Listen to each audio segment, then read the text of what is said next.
হরে কৃষ্ণ। আমি এসে গেছি আজকে নির্জলা একাদশীর মাহাত্ম্যটি নিয়ে। নির্জলা একাদশীর মাহাত্ম্যটি আমি পাঠ করব। আমার যদি কোনো ভুল ত্রুটি হয়ে থাকে তাহলে আপনারা ক্ষমাপূর্বক দৃষ্টিতে দেখবেন। চলুন শুরু করা যাক।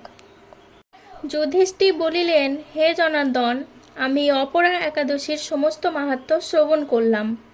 সম্প্রতি জ্যৈষ্ঠ শুক্লপক্ষিয়া একাদশীর নাম ও মাহাত্ম্য কৃপাপূর্বক বর্ণন করুন। শ্রীকৃষ্ণ বলিলেন, এই একাদশীর কথা ধর্মত্ব ব্যাসদেব বর্ণন করবেন। তিনি সর্বশাস্ত্রের অর্থ ও তত্ত্ব জ্ঞাত আছেন। তিনি বেদ বেদঙ্গ পারদর্শী। অতঃপর রাজা যুধিষ্ঠির ব্যাসদেবকে বলিলেন, হে ঋষিবর, আমি মানব ধর্ম এবং জ্ঞানকুণ্ডলীয় ধর্মকথা শ্রবণ করেছি। সম্প্রতি আপনি যথাযথভাবে বৈষ্ণব ধর্মকথা বর্ণন করুন।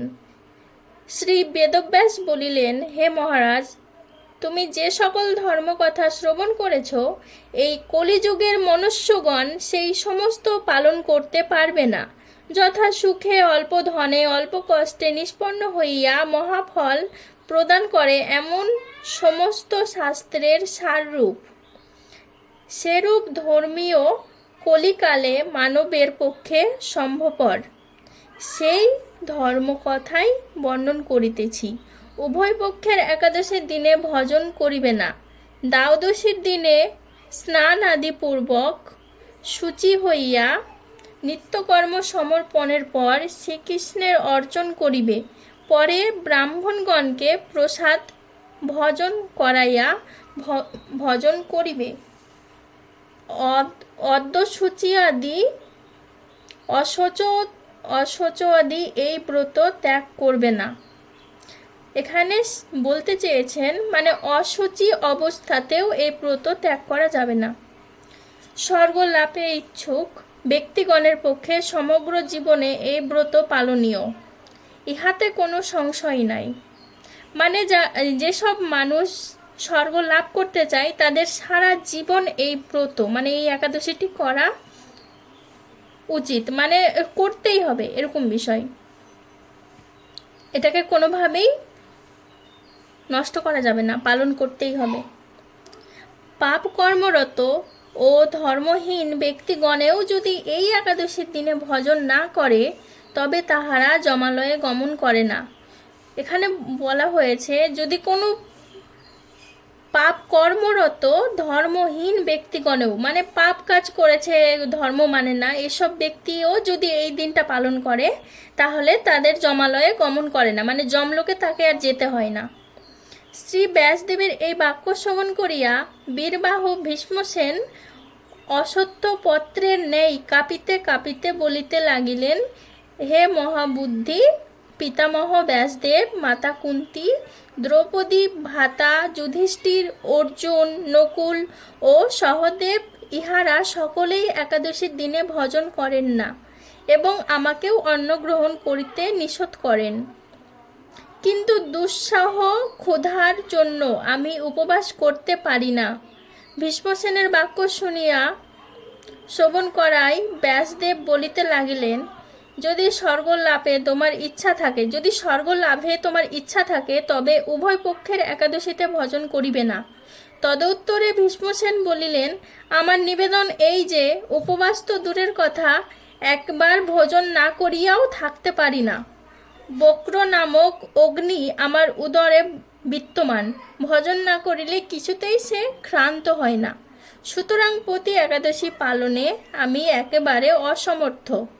বৎসরের একটি মাত্র একাদশী পালন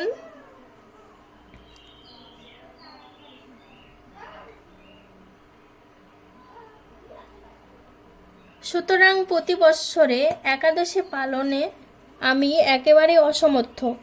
বৎসরের একটি মাত্র একাদশী পালন করিয়া যাহাতে আমি স্বর্গ লাভ করতে পারি, এইরূপ একটি একাদশীর কথা আমায় নিশ্চিত করিয়া বলুন। তখন ব্যাসদেব বলিলেন, জ্যৈষ্ঠ শুক্ল একাদশী তিথিতে জলপান না করিয়া উপবাস থাকিবে, তবে আচমনের দোষ হইবে না। একমাত্র সরিষা পরিণাম পরিণাম স্বর্ণ বা মণি বা একটি মাসকলাই ডুবিয়া যায়, এই পরিমাণ জলে আচমন করা বিহিত। ওই দিনে অন্ন আদি গ্রহণ করলে ব্রত ভঙ্গ হয়। একাদশীর দিনে সূর্যোদয়ে হইতে দ্বাদশীর দিনে সূর্যোদয় পর্যন্ত জলপান বর্জন করিলে অনায়াসেই দ্বাদশটি একাদশীর ফল লাভ হইয়া থাকে। দ্বাদশীর দিনের ব্রহ্ম মুহূর্তে স্নানাদি সমর্পণ করিয়া ব্রাহ্মণগণকে বস্ত্র ও স্বর্ণ দানপূর্বক ভোজন করাইয়া কুটুম্বগণ সহ নিজে ভোজন করিবে। এই রূপে একাদশী ব্রত পালন করলে যে পুণ্য হয় তাহা বর্ণন করিতেছি, শ্রবণ করো। সমস্ত বৎসরে যে সমস্ত একাদশী উপস্থিত হন, সেই সকল একাদশী সমূহ ফলই এই একটি মাত্র ব্রত প্রবেশ লাভ করা যায়, ইহাতে কোনো সংশয় নাই। শঙ্খ চক্র গদা পদ্মধারী শ্রীকৃষ্ণ আমাকে বলিয়াছেন, বৈদিক ও লৌহিক সমস্ত ধর্ম পরিত্যাগপূর্বক মনুষ্য একমাত্র আমার শরণাপন্ন হইয়া একাদশীতে নিরাহারে থাকিলে পাপ বিমুক্ত হইয়া থাকে। কলিযুগে দিব্য শুদ্ধি নাই, অতএব পলিতে শাস্ত্রোক্ত সংস্কার বিশুদ্ধ হয় না। সুতরাং বৈদিক ধর্ম কখনোই সুসম্পন্ন হতে পারে না।